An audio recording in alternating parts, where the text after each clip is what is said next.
Layar transport bertugas melakukan sesi komunikasi antara komputer dalam jaringan. Ada dua protokol transport layar yang dipakai, yaitu UDP dan TCP. Ada dua komponen yang biasa dipakai selama komunikasi pada layar transport, yaitu port, bisa dikatakan internal address yang disediakan untuk aplikasi tertentu pada komputer. Setiap aplikasi mempunyai port yang berbeda. Dan soket adalah kombinasi dari IP address dan TCP atau UDP port. Contoh aplikasi soket.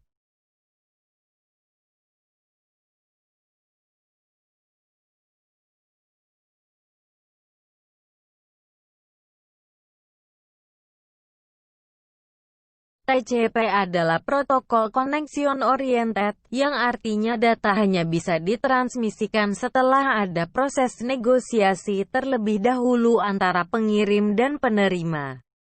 Negosiasi diantaranya berupa berapa data yang bisa dikirim dalam satu waktu, nomor urut yang dipakai setiap pengiriman data, dan lain-lain.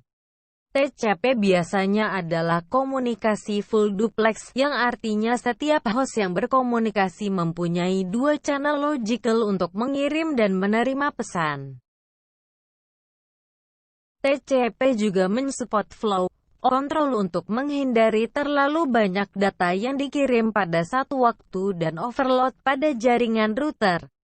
Flow control artinya harus ada kesepakatan berapa besar data yang dikirim dalam satu waktu antara pengirim dan penerima. Struktur TCP.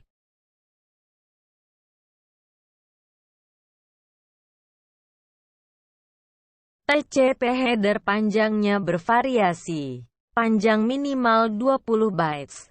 Terdiri dari 7 field, yaitu source port, destination port, sequence number, acknowledgement number, data offset, receiver, dan flag. Flags menentukan tipe informasi pada segmen.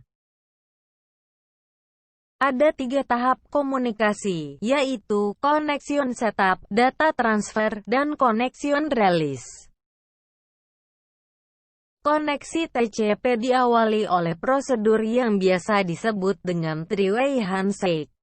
Tujuannya untuk melakukan sinkronisasi antara pengirim dan penerima.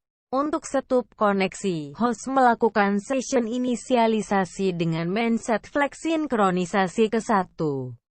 Segmen juga berisi sequence number yang mengindikasikan awal byte yang ingin dikirim berikutnya. Juga berisi acknowledgement yang terdiri dari sequence number berikutnya untuk menerima data. Setelah three-way handshake dilakukan, baru dianggap session established, dan koneksi dua arah siap dilaksanakan. Setelah koneksi established, ini harus di-maintain sampai salah satu partner komunikasi ingin mengakhiri komunikasi. Sistem transfer data didasarkan pada mekanisme PAR. Untuk efisiensi, acknowledgements hanya berisi paket selanjutnya yang harus dikirim, tidak untuk setiap individu paket.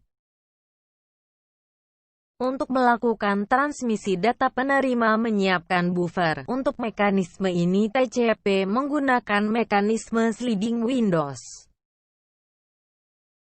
UDP merupakan protokol connectionless, artinya tidak ada sesi komunikasi awal ketika data ditransmisikan. Biasanya pesan UDP ditransmisikan secara reguler dalam interval waktu tertentu atau setelah ditentukan batas waktu habis. Contoh aplikasi yang menggunakan protokol UDP adalah DNS dan DHCP. Pesan UDP ditransmisikan dalam bentuk IP datagrams. Pesan UDP terdiri dari IP header, UDP header, dan payload.